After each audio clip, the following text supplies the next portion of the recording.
there is no love in this world that is as genuine as the love of a mother.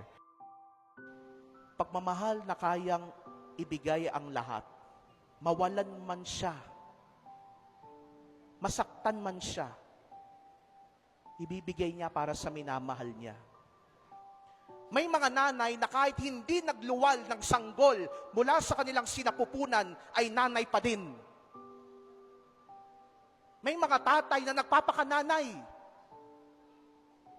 May mga tatay na mas magaling pang maglaba, magplantsa, magluto. Mas marunong pang mamalengke kaysa sa mga nanay. May mga lola na imbes na mag-enjoy ng retirement nila, ay nag-uubos ng panahon, nag-aalaga ng mga apo, dahil hindi magampanan ng totoong nanay. Yung mga lolang yan, nanay din yan.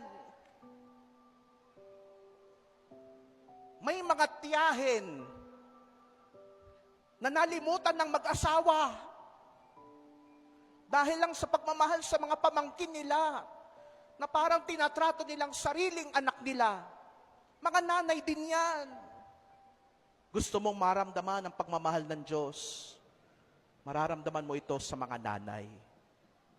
Pero tulad din ng isang ina, aalagaan niya, poproteksyonan niya,